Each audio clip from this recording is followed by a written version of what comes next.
Therefore, I ask everyone here to refrain from interrupting today's event.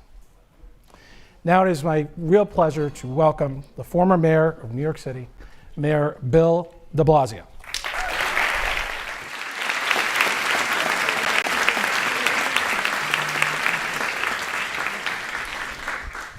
So everyone, we're here to have a conversation that's extraordinary, a conversation about democracy with someone who I would argue has had the biggest impact, literally the biggest impact in a generation, on protecting and restoring and reinvigorating democracy and participation and hope. Senator Sanders will speak. He's going to be interviewed for a bit by a resident fellow here at the IOP, Allison King, a well-respected, renowned journalist, and then there'll be some open Q&A. But here's the important point. Conversation about democracy at a point in time where I think one thing people can agree with across the spectrum, democracy is threatened in the United States of America. It's a challenge, it's a question. And when it's a question, it means we all have to realize there is an ownership stake. Democracy does not take care of itself. It is not guaranteed. It's never been guaranteed. We have to be sober about the fact we have to earn it. We have to act on it. Bernie Sanders has shown us that things can happen we all thought were impossible, that ideas that were considered marginalized, when he talked about free college and when he talked about Medicare for all, and we talked about the idea that we could fight income inequality, all of these ideas once upon a time that Bernie talked about were considered outlandish until he and the movement he built made them front and center, front burner, mainstream, and possible. He has consistently, over decades, made the impossible possible again. So this is someone that we need to be appreciative of, because at a time when we're threatened, we have a voice that shows us what can actually happen. Going forward, it doesn't get easier, by the way. We have threats over the horizon like artificial intelligence that will test us even more deeply in our commitment to democracy. And in the fundamental question, do the people get to decide or do big corporations get to decide our fate? Well, I think you know what Bernie's going to tell you. So it is something extraordinary to hear from someone who never stopped believing and brought millions with him and helped create a better America. And there's a lot more ahead. What a pleasure and joy for all of us. Senator Bernie Sanders.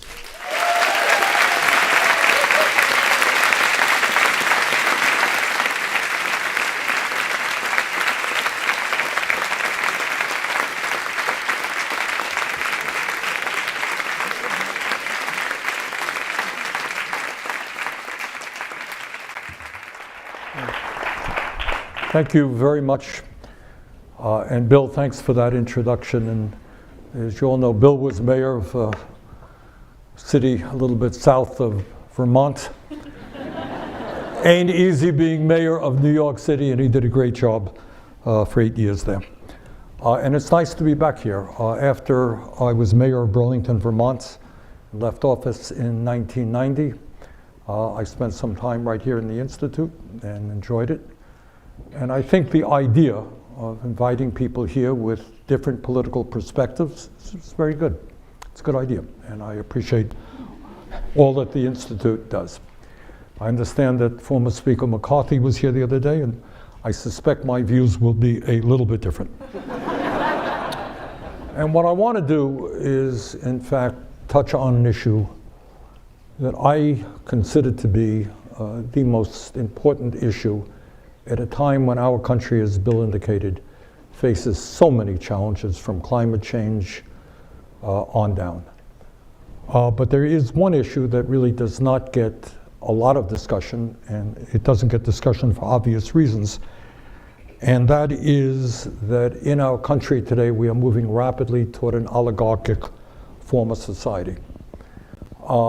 And the oligarchs do not necessarily want discussion about that issue. And what we are seeing in America, and I use these words advisedly, is we're seeing a war, and I'm not talking about the terrible war in Gaza, and I'm not talking about the war in Ukraine. I'm talking about an unprecedented level of class warfare taking place in America. And what we are seeing now, in a way I think we have never seen before, is a very small number of incredibly wealthy and powerful people who are significantly increasing their power over both our economic and political systems. And the facts, I think, in that are pretty clear. Today in America, we have more income and wealth inequality than we have ever had as a nation. The very wealthiest people are doing phenomenally well. Phenomenally well. In fact, the top 1% have never had it better in American history. And meanwhile, working people all over this country are struggling. And sometimes people in academia and sometimes people in politics do not fully appreciate what is going on. I was in Los Angeles just a few days ago. People sleeping out on the streets, talking to people who happen to be in the Latino community, paying 50, 60, 70% of their limited incomes in housing.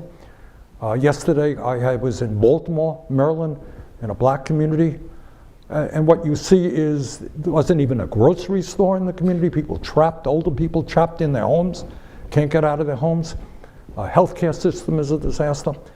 So what you have in America, bottom line, people on top doing phenomenally well, working people struggling, and 650,000 of the most desperate sleeping out on the streets.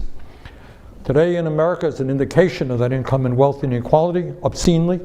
You have CEOs of large corporations making 350 times more than the average worker in that company. Incredibly, over the past 4 years alone, the top 1% of Americans have become nearly $15 trillion wealthier and now own over $44 trillion in wealth. A few years ago, the Rand Corporation, not exactly a socialist entity, did a study on income and wealth inequality. And what they found is that over the past 50 years, more than 50 trillion, that's with a T, $50 trillion in wealth has been redistributed from the bottom 90% to the top 1%. Got that? Over a 50-year period, a massive $50 trillion in wealth going from the bottom 90% to the top 1%. And in the midst of all of that, 60% of our people today in the wealthiest country in the history of the world are living paycheck to paycheck. I know about paycheck to paycheck. I grew up in a family living paycheck to paycheck. And that means you worry every day how you're going to pay the rent, how you're going to pay for childcare, whether you're going to have any money left over for retirement, or maybe, God willing, you can go out and take your wife out to dinner. That's paycheck to paycheck. Today in America, the average worker is making about $50 a week less than he or she did 50 years ago, accounting for inflation. Do you got that? So you want to know why people are angry in America. Well, you would be angry if you lost a decent paying job because it went overseas or some company shut it down and you're making half of what you used to. You would be angry if your kids, everything equal, will have a lower standard of living than you do. You would be angry if you couldn't afford health care, if you couldn't afford to send your kid to college, and if some landlord is doubling your rent every couple of years. You would be angry. But in an astounding reality, and this is what's been going on in America, and we don't talk about it. And obviously there are reasons why we don't talk about it. Not in Congress, not in media, not in academia. But can you imagine the explosion of worker productivity and technology over the last 50 years? So every worker in America producing so much more, and yet actually in real inflation accounted for dollars, making less than was the case 50 years ago. So let's be clear. Not only do we have massive levels of income and wealth inequality in America, it's taking place all over the world. It's not an accident when you see Elon Musk in the UAE or Saudi Arabia. Very small number of people with incredible wealth and power. According to Oxfam, an organization I respect very much, the top 1% in the world now own more wealth than the bottom 95% of humanity. Got it? Here we are in the year 2024, and all over the world we're talking about democracy and education and everything else. At the end of the day, top 1% owns more wealth than the bottom 95%, and that 1% have acquired nearly 2/3 of all new wealth since 2020. Getting worse, the gap between the very rich and everybody else. And when we talk about the rapid rise of oligarchy in America, we're not just talking about income and wealth inequality. All right, so some guy has a big mansion or 20 mansions and flies around in a jet plane, so what? The question is, what is happening to everybody else? And one of the manifestations of oligarchy is the rise in political power of the people on top. Today in America, we have a situation where, as a result of the disastrous Citizens United Supreme Court decision, what you are increasingly seeing is not campaigns between candidate X and candidate Y. You're seeing campaigns against this super PAC versus that super PAC. So I'm a super PAC and I'll adopt you. You're working for me. And we are talking about hundreds and hundreds and hundreds of millions of dollars coming in from the billionaire class to defeat candidates who stand with workers and who will support the ruling class in America. And that takes me to the obvious conclusion that the current political system is corrupt, dominated by big money, and it influences both parties, by the way, clearly in different ways. Right now, on a personal level for me, I have good friends who were elected to the House of Representatives over the last couple of years. Many of them are people of color, most of them are women. And over the years, they have stood up for working people. They have stood up against this disastrous war in Gaza. And right now, you got super PACs going against them, going against them big time. So the message is out there. I want you all to understand this because I live in this political world. If you're in Congress and you have the guts to do the right thing, you can expect that tomorrow there will be ugly ads attacking you, lying about you on TV and elsewhere. That is what goes on in our political system today. But when we talk about oligarchy, you're not just talking about massive unfairness in terms of income and wealth inequality. You're not only talking about a corrupt political system in which billionaires and their super PACs have enormous power. You're talking about something else we don't talk about enough, although we have a new head of the FTC who's doing a great job, Lena Khan. We're talking about increased concentration of ownership in an unprecedented way. In sector after sector in our country today, whether it is financial services, whether it is big technology, whether it is energy, whether it's media, whether it's agriculture, transportation, you name it, a handful of giant corporations control much of what is produced and how much we pay for it. Now, we've all heard a lot about inflation over the last several years, which is in fact a very serious issue. And what the popular line was coming from the media, well, it has to do with the war in Ukraine, it has to do with the breakdown of supply chains from China, et cetera, and those are factors. But the major factor in inflation is corporate greed. See, if you're paying more in the grocery store, take a look at what these giant food companies are making in profits. Paying more at the gas pump, take a look at what ExxonMobil and the other companies are making in profits. So when we talk about concentration of ownership, I want you to hear this. And again, it's not talked about terribly much. Today, we have 3 Wall Street firms, BlackRock, Vanguard, and State Street. Combined, they manage over $22 trillion in assets. Got that? Even in Washington, that's a lot of money. What that means is that the amount of money that these 3 firms, they all have boards, talking about a handful of people, what these 3 firms control is nearly equal to the entire GDP of the United States of America and nearly 5 times the GDP of a country like Germany. These 3 firms, BlackRock, Vanguard, and State Street, are major shareholders, major shareholders in more than 95% of S&P 500 corporations. Go to your computer, find out, pick any company you want, find out who the major shareholders in that company. And time again, you'll find BlackRock, Vanguard, State Street. In other words, these three companies alone have enormous influence over the American economy, and in fact, in a significant way, the world's economy. Just an example. Back in 2008, you all recall, or many of you will recall, the Wall Street crash, which had a profound impact on so many people's lives. And during that time, and I was in the Senate at the time, a lot of discussion about the power of the banks, what we can do to regulate the banks so we don't get into another mortgage crisis like we had then. Well, it turns out everyone was looking at these great big banks. Well, these three Wall Street firms are the largest shareholders of some of the biggest banks in America: JP Morgan Chase, Wells Fargo, Bank of America, and Citibank, to name a few. Let's talk about transportation.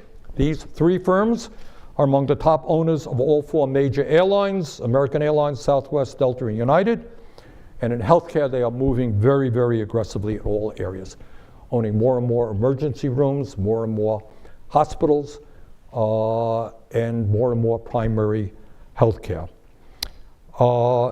In addition to the big three, a small handful of Wall Street vulture funds, so-called private equity firms, also have an enormous impact over industry after industry. Over the past 2 decades, private equity firms have slashed more than 1 million jobs and shut down some 20,000 stores in the retail industry. In terms of housing, you know what's going on in housing? You know the largest landlord in America is today? Anyone know? Anyone know? It's Blackstone. Blackstone is a vulture fund on Wall Street with over $1 trillion in assets. In 2021 alone, Blackstone spent over $5 billion on 80,000 units of housing and proceeded to raise rents by as much as 64%, while neglecting needed repairs and the safety of tenants. In other words, there was a day, you know, I grew up in a rent-controlled apartment. There's a landlord, you know, he owns 1 house, 5 houses. These guys are owning a significant part of the housing stock in America. Just a few days ago, it was reported that Blackstone is making another $10 billion purchase of multifamily homes and apartment buildings. And these factors are one of the reasons why housing costs are soaring in America. The co-founder and CEO of Blackstone, Mr. Schwartzman, is worth some $42 billion. And then there's another area where oligarchy plays an enormously important role, and that is in terms of media. Media determines what we consider to be important and what we should be outraged about. They define what the issues are. And, you know, most reporters are honest. They try to do their work. I've been very, very rarely misquoted intentionally. But what media defines are the issues that we are supposed to be talked about. So if there was a shooting, God forbid, media says it is. Is it an important issue? Of course it's an important issue.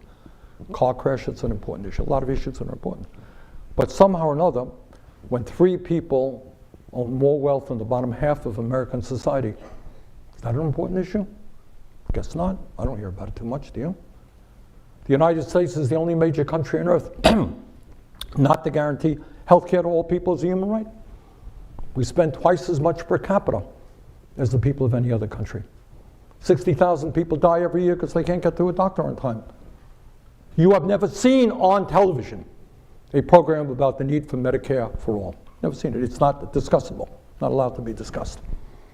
And yet it's one of the most important issues facing the American people. Well, it turns out that 8 major media conglomerates control about 90% of what we see here and read. So if you have cable TV, you know, you think, oh my God, I got 800 different channels there and all this diversity of point of view. It's not. Check it out. They're owned by a relatively few, very, very large companies. So where do we go from here? Where do we go from here? I think most importantly, it is the need to recognize the reality of what we are seeing. And I see it every single day. I see what power is about, and I see that what power is about is not discussed for obvious reasons. So where do we go from here? And it's not easy. We live in a country today where we have more major crises than I have ever seen in my lifetime. Whether or not we will survive climate change or not remains to be seen. Our healthcare system is broken and dysfunctional. Childcare and how we treat children. We have the highest rate of childhood poverty of almost any major country on earth. And I know Bill, when he was mayor of New York City, did a great job in creating universal childcare, but in most parts of the country, it is a disaster and unaffordable. I talked yesterday, I was in Morgan State University talking to nurses. Nurses desperately need nurses. We have a nursing crisis, leaving school $90,000, $100,000 in debt. We have a huge crisis with student debt. Where do we go from here? Well, where we go is, I think, in two directions. I think you got to think short term and you got to think long term. Short term, we are facing an imminent political crisis, which is different than any crisis we have faced, I don't know, forever, or at least in a very, very long time. And that is, it is not just that Donald Trump is a racist and a sexist and a homophobe and a xenophobe, not just that he thinks that climate change is a hoax, not just that he believes that women should not be able to control their own bodies, but even more significantly, he believes in an authoritarian form of society. And he is trying to undermine every major institution in our society, have people lose faith in it, which leads you to the conclusion that we need a strong man who will help guide the future of this country. And he may be successful in that pursuit. So it seems to me that the first and immediate task that we have is to rally the American people and make them understand, which I think many do not, how dangerous another Trump administration will be. And I think it'll be worse if he's elected than when he was his first 4 years. And I know more than, as well as anybody, that people have strong disagreements with President Biden, especially over this war in Gaza, and as I share those disagreements. But I think we have to give credit, A, to Biden for some significant accomplishments, but B, we have got to understand that he happens to believe in democracy and the rule of law. So it's a terribly important short term that President Biden be reelected. Long term, I think what we have got to do is create a real political revolution in America, a nonviolent political revolution, which understands that we have a very formidable and powerful enemy who really are extremely greedy people. I deal with these people. And you know, we all know that in our country today, we have terrible problems with addiction, drug addiction, alcohol addiction, tobacco addiction, food addiction. These people are also addicted to greed. It is really quite inconceivable to me. It's really hard to imagine. You know, we all can understand everybody wants money. You want to be secure, you want money, all right. But when is enough is enough? I mean, how many billions and billions of dollars do you need to try to prevent yourself from paying a few more dollars in taxes, and you're willing to cut Social Security and Medicaid and programs for poor people so you can have a few more $1 billion. But their greed is extremely dangerous, and they have to be taken on. Ain't no other way about it. They're going to have to be taken on. And we have to bring our people together to do that. And in order to do that, we have to run on an agenda that makes sense to ordinary people, that addresses their needs. It is not acceptable that real wages today, after all of the explosion in technology, are lower than they were 50 years ago. So that means you've got to raise wages. Among other things, you have to have a minimum wage of at least $17. Like California, fast food workers got a $20 an hour minimum wage, which is a good thing. We need to make it easier. One of the very good things, I don't know how much attention you pay to it, but if you don't, you should. There has been a real radical change in trade union organizing in America in the last several years. And if the working class of this country is going to go forward, we need a strong trade union movement. We've seen efforts at Starbucks and Amazon, which have been thwarted to a large degree by large companies simply breaking the law. That's all. Workers have a right to organize. And what Amazon did and what Starbucks is doing now, although Starbucks may be turning around a little bit, is have broken the law dozens and dozens of times. So what we need is strong labor legislation. We're working on something called the PRO Act, which says that if you want to form a union, you can do so without being intimidated, taken into back rooms, hear anti-union propaganda, and so forth. We need to deal with the healthcare crisis. Healthcare is a human right. I live 50 miles away from the communist country of Canada. And somehow in that country they manage, I don't know how they do it, to provide health care to all of their people. You end up in the hospital for a month. You know what your bill is when you come out? It's zero. Go to any doctor you want. You don't take out your wallet. And they end up paying as a nation half of what we pay for health care. Wow, how do you do that? Well, you do that in this country by making sure you have a healthcare system whose goal is not to make huge profits for the insurance companies and the drug companies, but to provide quality health care to all.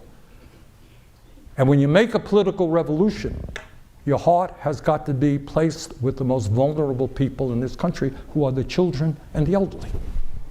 It is a disgrace that we have the highest rate of childhood poverty of almost any major country on earth. We made some progress in the American Rescue Plan by giving a tax credit to low-income parents, working class parents.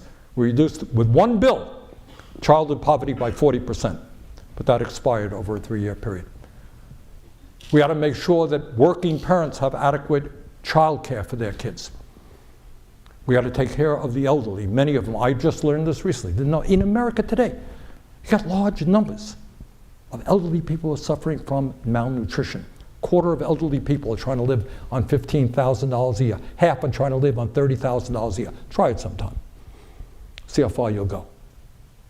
So a country should not be judged by the number of nuclear weapons it has, but by how it treats its most vulnerable. And on that score, we are doing pretty badly. And by the way, when we talk about the military, and this is very rarely discussed, do you know how much money we're spending on the military? Anybody have a clue? We're spending over $900 billion. That's more than the next 10 nations combined. No discussion on that. Some people are worried about a divisive government.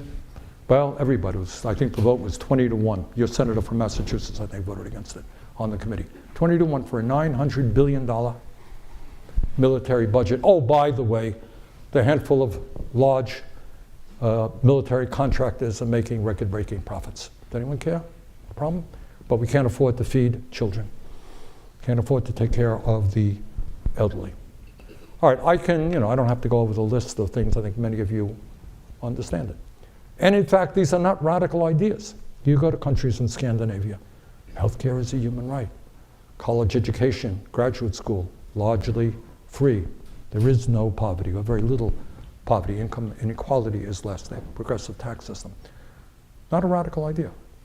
So what we have got to do in this really dangerous moment in American history is think hard, is work hard, and is really mostly about having to take on the courage of people who are extraordinarily powerful and greedy. And I've dealt with these people. And I know they make donations to universities and museums and everybody else. They are not nice people. They're not nice people. They could care less if children die, people go hungry, so long as they make billions of dollars. And that is an unpleasant reality that we're going to have to face up to. So with that, I thank you very much for your indulgence. Look forward to answering some questions.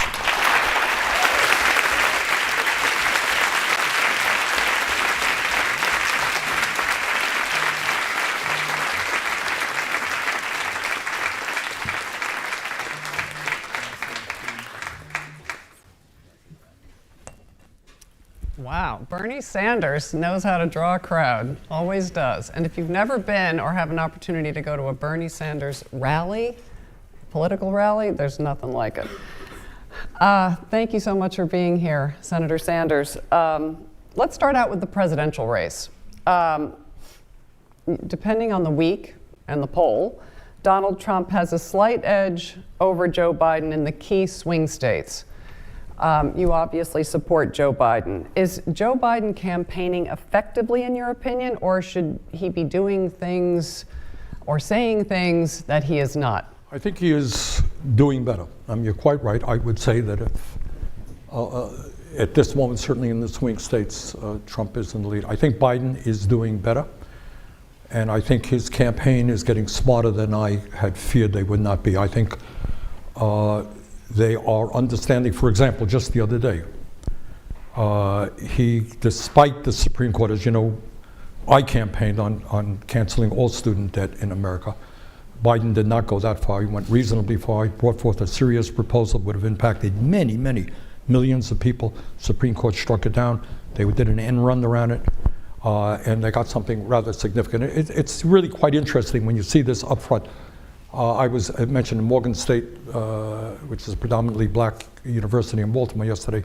We were talking about it, and a woman, a faculty member there, had been paying off student debt for years. It was $80,000 in debt. It was forgiven, and she had tears in her eyes as to what that will mean for the future of her life and her family's life.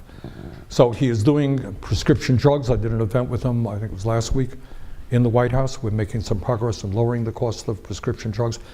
I think he is beginning, and let's not forget this. Joe Biden is the first president in American history ever to walk on a picket line during a strike. That is a big deal. And so I think they are making progress, and I look forward to working with them, and I think it's going to be a very, very tough race. I think we got a good shot to win. I don't want to dwell on this, but we know a good percentage of the country, including independent voters who maybe haven't made their mind up, are uneasy not just about Biden's age, but his ability to govern robustly over the next 4 years. And I'm just wondering, is that a concern of yours? Is that a legit concern? No. I mean, that's, when you're the president of the United States, or for that matter, even a senator, you don't sit around saying you come up with all these things. You have good staff around you. And most importantly is what you believe in. All right. So yeah, if the president of the United States says, I want to cancel as much student debt as I can, you're going to find people who help you do that. If the president of the United States says, I want to lower prescription drug costs, you will find people who will help him do that. So, he's not a dictator, no president is. But I think he has assembled good people around him. I think he's listening to some progressive people. And I think he is more than capable of being a strong president for this country. When I think back to the 2020 race, the progressive agenda was really, thanks to you and Elizabeth Warren, front and center, whether it was Medicare for all, free college tuition, climate change, issues surrounding DEI. I don't feel like these progressive issues are really being highlighted as they were 4 years ago. What are your thoughts about this, knowing that Joe Biden cannot afford to lose progressives in November? Well, let me back up a little bit, and maybe I'm a little bit, have a conflict of interest a little bit because I was heavily involved in this. But I want you all to think back during the early days of 2021, when Biden had been in office 3 months. And remember, try to think back, go to your mind, what we were experiencing through COVID. Remember that? You remember that? So you had hospitals that were being overwhelmed with patients who were dying. The vaccine had not been widely distributed. You had doctors and nurses who were treating patients without even having protective equipment. You had an economy that was collapsing, right? People were not going to work. And people were frightened. We had never experienced anything like this since the Spanish flu in 1917. And I can tell you, because I was chairman of the budget committee that helped write the bill, the American Rescue Plan bill, that Biden said, you get as much money as you possibly can and I'll sign the bill. We ended up with a $1.9 trillion bill. And I remember what that bill did. That put $1,400 into every working person's pocket at a time when people were desperate. Put money into extended unemployment, put money into educational institutions, into schools, into hospitals. And in fact, America economically came out of that terrible downfall a lot faster than people thought. In other words, Biden was there And he was willing to go as far as he possibly could. And we did this with zero margin of error. You know, we had 50 votes and the Vice President of the United States in the Senate to get this thing passed. So I think, you know, in terms of health care, no, Medicare for all is not on the table. He does not believe in Medicare for all, as a matter of fact. But we have expanded the Affordable Care Act. We're lowering prescription drug costs. I'm working very hard to expand federally qualified community health centers and other programs to get enlarge the workforce. So we're making some progress, not as much as I would like. Okay, let's move on to Israel and Gaza. In your op-ed yesterday, you accused Israel of going to war not against Hamas, but also the Palestinian people, and that effective immediately, the U.S. should not give another nickel to Israel if its present policies continue. Now, some people feel this is a perfectly reasonable stance if it weren't for the fact that Israel is dealing with a completely unreasonable enemy under extraordinary circumstances, stemming obviously from what happened on October 7th. Now, I know that last fall you did not immediately call for a ceasefire because I believe you did not think Hamas would honor it. But talk a bit about your feelings about how your feelings about all of this have evolved. If anybody here has a magical answer to this problem, I would love to hear it. There is none. It is a horrible, horrible situation. And it goes back not to October 7th, but 75 years before that, and maybe even further before that. So what you have on October 7th is Hamas, which is a disgusting terrorist organization, committed a terrible, terrible act. They killed 1,200 innocent men, women, and children. They mowed down kids who were in some kind of music festival. They took over 200 hostages. We don't know how many of them are alive today. So they started the war. And what my view was then and is now is that if somebody invades your country and does terrible things, you have a right to defend yourself. Israel has a right to defend itself. But what Israel has done in the last many, many, many months since that invasion has been engaging in a war, in my view, not against Hamas, and I understand Hamas is a tough enemy to fight, but it has been a war against the Palestinian people, and the results have been absolutely disastrous. There are 2.2 million people in Gaza. 33,000 have been killed, and over 75,000 have been injured. 2/3 of them are women and children. Something like 70% of the housing units in Gaza have either been damaged or destroyed. 1.8 million people, I know 70-80% of the population, I want you to think about this, have been driven from their homes. All right, this is where they live. Driven from their homes, pushed away, not knowing where they're going, including a lot of children, taken into areas that were supposed to be safe, turned out not to be safe, were bombed. Think about what that means, being driven from your home. Vast majority of the people are poor. They got nothing. Food, water, medical supplies, fuel, largely cut off. And now where we're at, my focus is not now on the bombings. It is on the humanitarian disaster of starvation. Right now, we are looking at this moment at hundreds of thousands of children starving to death. Now, nobody knows the exact numbers. That's what UN is saying, that 1 million people are in danger of famine. There's no food coming in. Now, my concern is, and this is where I have a strong disagreement with the president. The president has been critical of Netanyahu, appropriately so. And apparently, I think it was last week, had a come to Jesus type, maybe inappropriate terminology, for meeting with the Prime Minister of Israel, but a phone call which I suspect was pretty strong. And Israel said, okay, we're going to back off, we're going to allow more humanitarian aid. We're monitoring this very closely. I had a long email from my staff guy today telling me what's going on. I haven't had a chance to read it. I think the situation may be improving a little bit, maybe. Maybe food is getting in there. But when you're dealing with malnutrition, I learned recently, it's not just food. I don't know if people know this. You need a special type of food to deal with malnutrition. And you need people who know medical people who know how to deal with people and manage it. So you're looking at a horrible, horrible humanitarian disaster. So I would repeat what I wrote in that op-ed. Israel has a right to defend itself. It does not have a right to go to war against the Palestinian people and children and women and lead to a horrific humanitarian disaster. And so long as that goes on, it is absurd for anybody in government to say, well, we are critical, we're really upset about what's going on, but vote for, there's a bill, supplemental bill, which included money for Ukraine, but it also included $14 billion for Israel, $10 billion of which was unfettered military aid. So that's a bill I could not vote for, all right? And I think the leverage that we have as Americans is, I think the majority of the American people, and polls show this, do not want their taxpayer dollars go to the starvation of children in Gaza. Can any of this move forward with Netanyahu at the helm? Netanyahu is an awful, awful leader.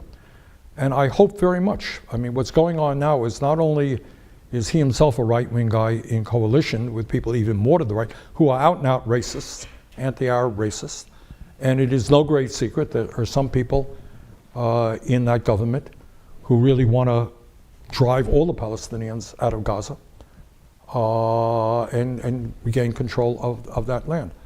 That's no great secret. Netanyahu is a disaster. And on top of all of that, it's not just political, it becomes religious. You have this absurd situation where you have religious fanatics in Israel who have heard from God and told them that Israel has the right to control not only Gaza but the West Bank. And on the other side, you have people who also list talking to God who said that they have a right to drive the Jewish people out of Israel. So it is a difficult situation when you have Hamas on one hand and Netanyahu and his friends on the other hand. At the end of the day, in my view, and this is tough stuff, easier to say than to do, you're going to need a new generation of Palestinian leadership whose goal is not to destroy Israel, but to improve life for suffering people, who are even worse shape now than they used to be.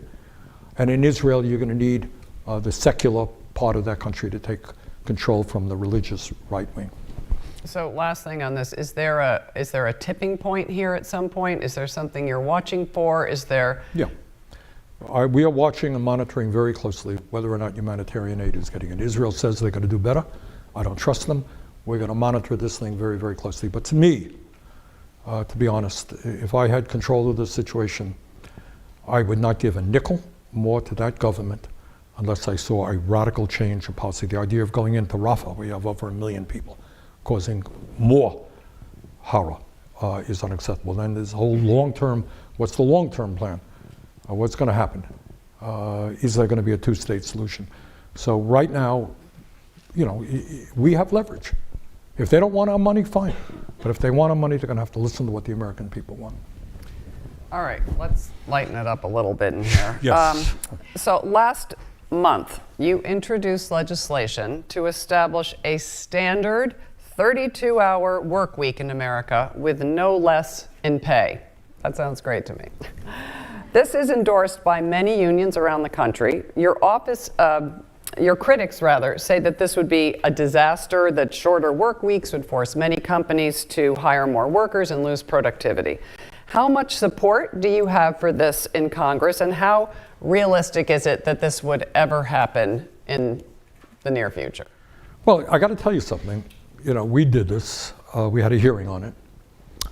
And Sean Fain, who's the president of the United Auto Workers, who's a great union leader, had proposed that as part of his negotiations with the big three auto companies. And it turns out, we had this hearing and it got some attention. I don't know that I've done anything recently where it's gotten more attention than that. And people said, right on. And I'll tell you why. For a start, the establishment of the 40-hour work week, you know when that was done? When that was established by the Fair Labor Standards Act? That was back in 44. It was either 40 or 44, I can't remember which. That's when it was. Meanwhile, the economy has changed just a little bit since 1944. Workers are a lot more productive than they were back then. And I think that the issue here And this has everything. I know that Mayor de Blasio was interested about the future of artificial intelligence and all of that. It's the same issue. Who's going to benefit? So what we have seen over the last many decades is workers have not benefited from the increased worker productivity and technology. People on top have. So I think it is time that workers benefit from that. That's number one. So workers deserve to benefit from that technology, and that would mean a 32-hour work week. Number two, and COVID has exacerbated it, but not caused it. We are living in a really stressed out country right now. We have a mental health epidemic. People are hurting, they really are. And people need more time with friends and family and to be able to, do the things that they enjoy rather than having to be at work. So it's long overdue, and I think, and it's not a new idea, countries in Europe are moving in that direction. There have been a number of pilot studies which show, interestingly enough, it makes perfect sense to me, that when people have more time off, they come to work, they're more focused, more relaxed, more willing to do the work rather than going to endless meetings all day long. So I think it is an idea. How much support we have? Well, I got one senator supporting it, other than me. So we have a ways to go, but I think it's something that the American people would like to see. Okay, so we're gonna be going to some student questions in a minute, because I know there's a lot of people out there who'd like to ask you something. But I do want to touch on what many consider it is your signature issue, Medicare for All, and you've touched on this already. But so 4 years since your campaign, when you were talking about universal health care, just pretty much every day. How is the U.S. doing in terms of this? And are we exactly where we were 4 years ago? Have we made some progress? And what is the, how realistic is it that we will see some significant movement in the near future? Healthcare is not a healthcare issue. It's a political issue. It's an economic issue. The current healthcare system, I'm going to ask them a question. I'm going to ask me questions. I'll ask you a question. All right? And be honest. Don't tell me, where I'm coming from. But I want you to be honest about it. In your judgment, is the healthcare system in America broken and dysfunctional? Raise your hand if you think it is. Raise your hand if you think it's not. All right. There's your answer to the question. That's true. Any group you go to, it's the same answer. It is a broken system. The insanity of this system is we are spending I want you to appreciate this, $13,000 on healthcare for every man, woman, and child. Family of four, if you combine all of healthcare expenditures in America, $52,000 a year. You know how much they spend in Canada? 1/2 of that. Other countries spend even less than that. So we're spending an enormous amount of money, and what do we get? We had 85 million people uninsured or underinsured. And when you're underinsured, you may not be able to afford to go to a doctor or buy the prescription drugs you need. And here's another issue that is not talked about at all. Although I got to admit, Washington Post a few months ago did a good series on it. Life expectancy. How are we doing in life expectancy? At the end of the day, you got to start asking yourself some fundamental questions. What is the role of society, of government in society? It would seem to me that you boil it down, it's to create a society in which people live long, happy, and productive lives. That's kind of what we would like to do. In America today, despite this huge expenditure on healthcare, our life expectancy is significantly less. I think it's 7 years less than Japan, less than many other countries, less than Portugal, less than many, many other countries around the world, poor countries, our life expectancy. And here's the other issue that is not talked about at all. And that is, if you're rich in America, your life expectancy will be roughly equivalent to what it is in many other major countries. If you're working class and poor, the likelihood is you will live maybe 10 years shorter lives than people on the top. In other words, if you're working class and poor in America, that is a death sentence. And not only that, the quality of your life,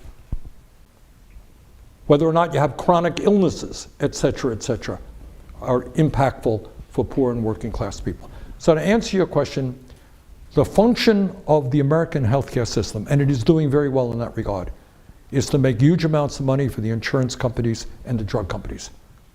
And they are making huge amounts of money. It is working. But for ordinary Americans and for taxpayers, it is an unmitigated disaster, and we need to move in a radically different direction. I should know this. When are you up for re-election? This year. I thought so. Do you have anyone challenging you? Well, I haven't yet determined whether I'm going to run for re-election, so it's... Do you want to break some news right now? No, I don't. All right, we're gonna take some student questions, and is there anyone that's? How about right over here? Why don't you say your name and where you're from? Hi, my name is Andrew. I'm a junior at Harvard College. You've talked a lot about the greed of billionaires, and I understand you also support a wealth tax on billionaires so you can channel some of that money toward public good. I'm wondering if you were confronted with a scenario where like a billionaire like Jeff Bezos or Bill Gates comes up to you right now and asks for your advice, how should they spend their money? You know, they're no longer in their companies, but they have a massive amount of wealth. What would you say to them? Like, what's your advice to them for how to spend their money as private citizens? Well, actually, I did talk to Bill Gates. Not Jeff Bezos, but Bill Gates, who was I will tell you, the answer is I'm not going to tell them what they should do. Gates has a foundation, they do a lot of things with education, healthcare, and drugs and stuff. But I will tell you one thing about Gates. We did an interview, I don't think it's appeared yet. He's going to do a program for Netflix, he's doing interviews. So when you're Bill Gates, you can arrange with Netflix to do a series of interviews. So he interviewed me. And I asked him a question. He was supposed to ask me questions, I asked him a question. And I said, Bill, you're worth whatever it is, $100+ billion. When you began, was becoming a billionaire your motivating factor? And what he said, it'll be on the TV thing, he said, no. He said, I love programming. That's what I wanted to do. And that's what I, wanted to make money. Never dreamed that he would make this much money. The reason I asked them that question is, you got great people all over this country. Everybody wants to be economically secure. Myself, yourself, we have good things for our families. But you got people who are willing to do important things they don't need. And by the way, Gates said to me, he thinks, he would be willing, I think was, I don't want to quote him, to give up 2/3 of his wealth, who don't believe that they need all that money. So, but no, I'm not going to give Jeff Bezos advice. We're taking on Bezos in terms of how he's treating his workers at Amazon, so I don't think he'd be terribly susceptible to my advice right now. How about right over here? Okay. My name's Garrett Wheeler. I'm doing research at the Stem Cell and Regenerative Biology Department. First of all, I want to say great talk. I'm a huge fan of yours. And I'm going to ask this question acknowledging first that you are one of the only voices in the Senate for the Palestinian people. But as a fan of yours, like many others, I was disappointed by the length it took you to acknowledge or call for a ceasefire in Gaza. And then more so, many of your supporters are still disappointed that you have not acknowledged a genocide against the Palestinian people. So in light of the ICJ case against Israel presented by South Africa, do you believe that there is a genocide unfolding in Gaza after 75 years of apartheid? And do you believe that if so, you will go along with the UN Human Rights Council in calling for a total embargo against Israel? See, I don't apologize for the role that I've played. You can call for a ceasefire today, get on the phone, call up Mr. Netanyahu, call up the head of Hamas. Good luck.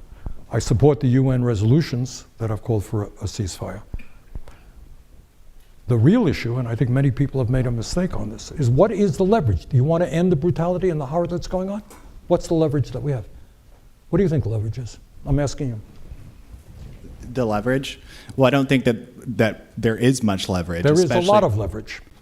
Your country, your tax dollars are now going to Netanyahu. That's leverage. And that's what we should have been focusing on in the beginning. We're beginning to focus on that right now. The issue of genocide. Again, it's an issue, media likes that. I'm asked that all the time. I just you just heard me talk about hundreds of thousands of children facing starvation. All right? Now the word genocide, well, 6 million Jews were killed by Hitler, genocide. 2 million people were killed by Pol Pot, genocide. People in Cambodia, people in Rwanda, 800,000, genocide. You know, genocide, what is important to understand and to act on is the horror that's taking place right now and to try to prevent it. I'll let the International Court of Justice determine what constitutes genocide. That's all. Okay, thank you very much. Right over here. Sorry. Hello, my name is Victor Flores. I'm an undergraduate student here at the college studying government, ethnicity, migration, and rights. I'm also the co-president of the Harvard College Democrats. It's no secret that the college has been the focus of tremendous scrutiny regarding its public messaging on some of the most critical social issues of our time, which has led it to consider shifting to a policy of institutional neutrality.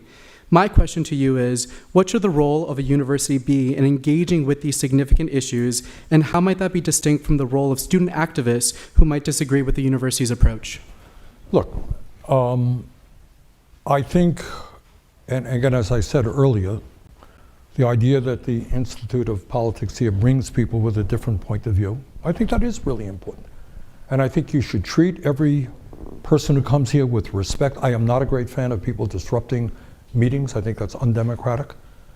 And I would hope that people will listen to people with different points of view.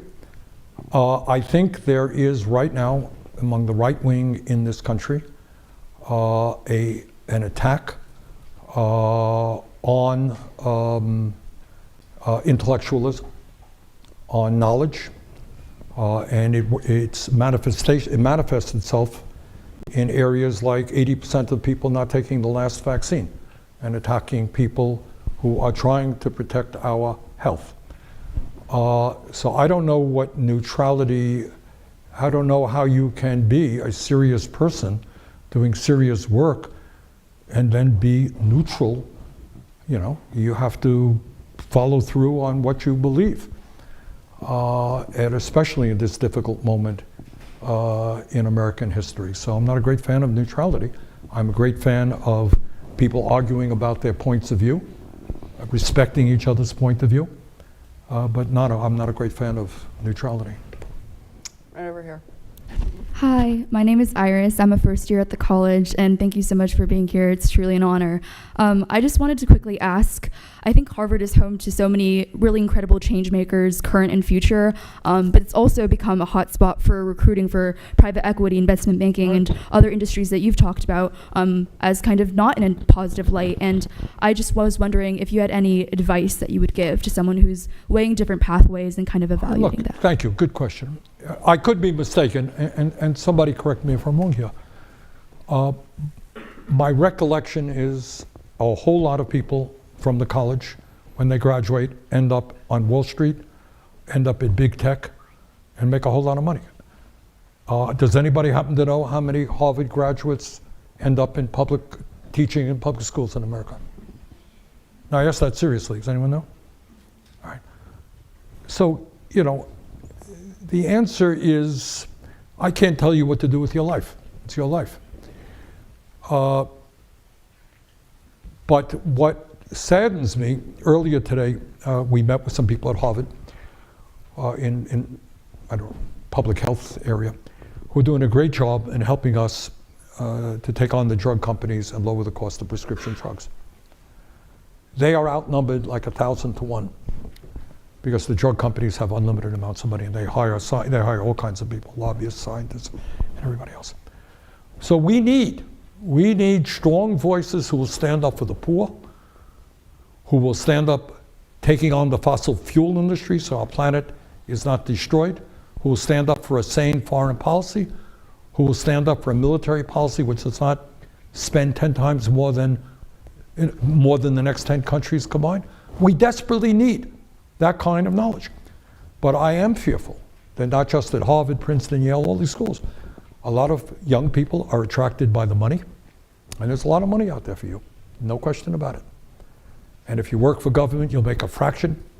If you're a lawyer and you work as a public defender, you'll make starvation wages, and you desperately need it. So I can't, you're going to have to decide what to do with your life. But I would hope that many of you will choose to stand on the side of justice and not on the side of big money. Thank you.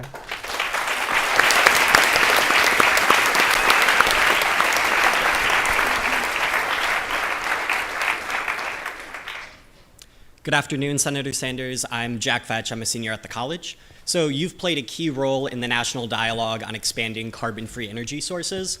While progressives tend to universally agree that wind and solar will play a big role in America's energy transition, there has been some hostility in more progressive circles towards nuclear energy.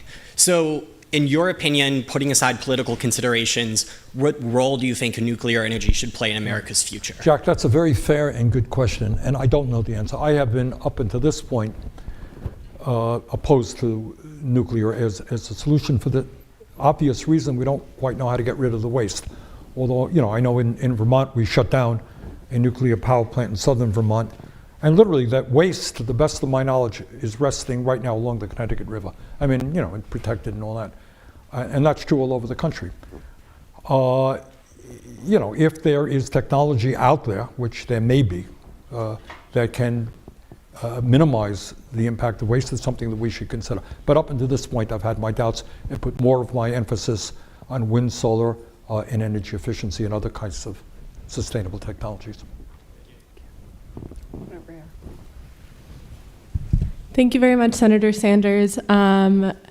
I first also want to express on behalf of many of your supporters, you're tiptoeing around the term permanent ceasefire 6 months into this war on Gaza.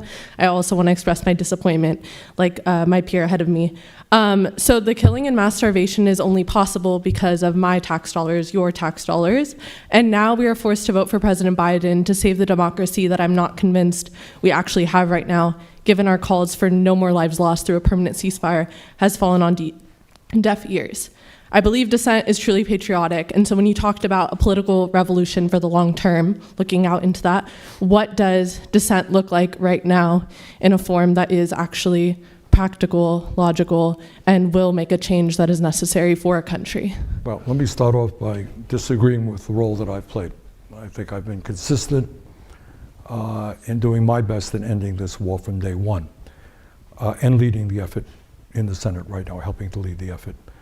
In terms of, is your question the political revolution and re-electing Joe Biden? Is that basically what you're asking? Yes, Yeah. All right, and the role of the DNC and PAC money that we're seeing. DNC, look, you got to corrupt, here's the reality. If you want to tell me that the system is broken and corrupt, you're not going to have an argument for me. And I trust if I'm going to tell you that if Donald Trump is elected president, you're not going to be able to control your own body, that the whole discussion of climate is over, that there will be a war against working families and minorities. All right, that's true. So what politics is about, politics is not easy stuff, okay? So Joe Biden is not a perfect, I don't know who is a perfect candidate, he's not. I disagree with him very strongly on Gaza. I disagree with him very strongly on Medicare for all. Okay, but there are some areas that he has done some good work, working very hard to lower student debt. We put more money into sustainable energy and energy efficiency anytime by far in the history of this country. He's been strong in his support of women's rights. So you answer, this is my answer to your question. Joe Biden has got to be reelected. And if you choose not to vote for Biden and Biden loses, I suspect you will long regret that decision. On the other hand, it's not simply saying, oh, we got to elect Joe Biden and that's the end of it. It is not the end of it. Simultaneously, you got to build a progressive political movement. You got to defend progressive members of Congress right now who are under very heavy-duty attack. And we've got to mobilize the American people around a progressive agenda, which many of them support. It is tough. Short term, Trump has got to be defeated. Long term, a strong grassroots movement which moves this country in a progressive direction. Hi, Senator. I'm Jay, a junior at the college. Most of us in this room are direct beneficiaries of the system that you described. So I'm just wondering, in that sense, what incentives are there for you to speak to us today, and what incentives are there for us to, quote unquote, bring about that long-term political revolution? Well, if you're telling me that many people at Harvard come from money, is that your point? Yeah, I got it. All right.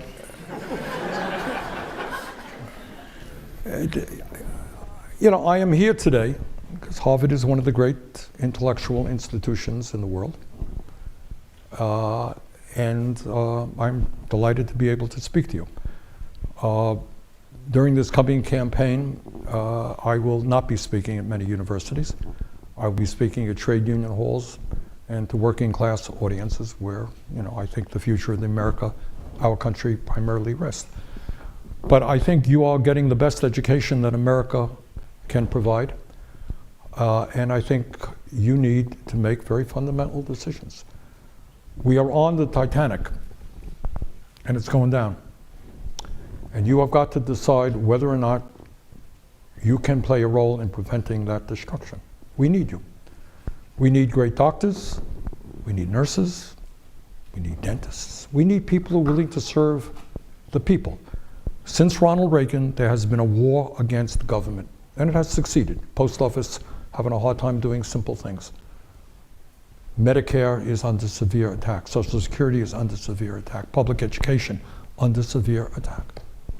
And all of this is done by big money interests who want to make money in every aspect of our lives.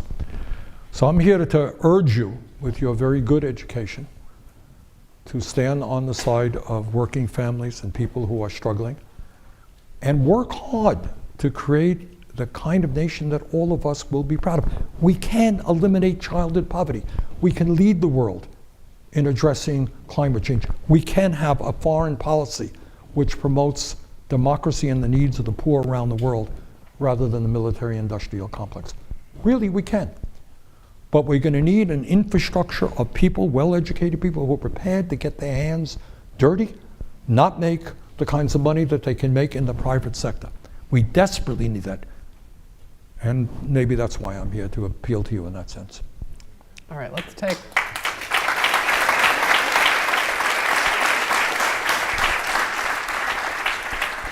We'll take one or two more, right over here. Hi, Senator Sanders. Thank you so much for being here. My name is Joe. I'm a graduate student here at Harvard. So you've proposed raising the corporate income tax, and best estimates indicate that between 10 and 40% of that tax rate will fall on workers in the form of reduced wages. Do you think about that when you're making policy, and if so, how? Do I accept the corporate line and the right-wing line that anytime we stand up for workers or do something that adversely impacts the rich, that it's going to really benefit, it's really going to hurt workers? No, I don't. We right now have an absurd situation where billionaires are paying an effective tax rate that is lower than nurses and truck drivers. You got major corporations who are paying virtually nothing in taxes. So what you're telling me is that if we finally demand that they start paying their fair share of taxes, they're going to punish workers? I don't accept that. We can deal with that through unions, we can deal with that through government. But the idea that you have massive income and wealth inequality and a tax system which wildly favors the rich is not acceptable to me.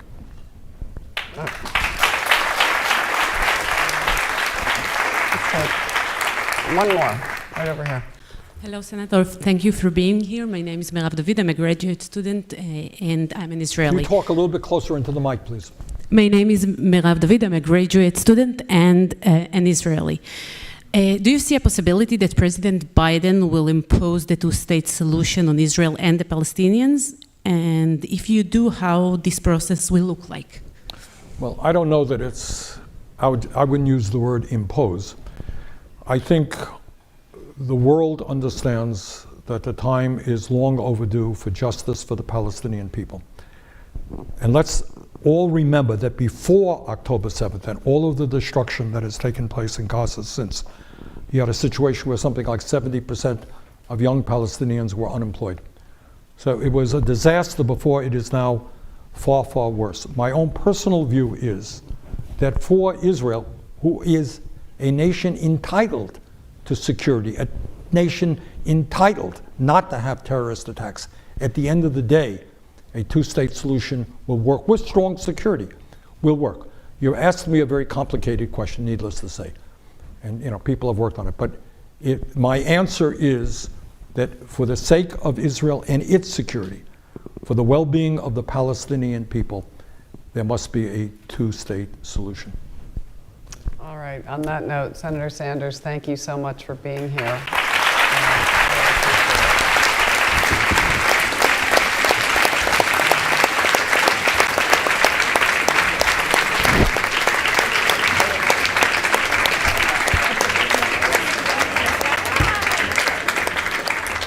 Well, good catching up.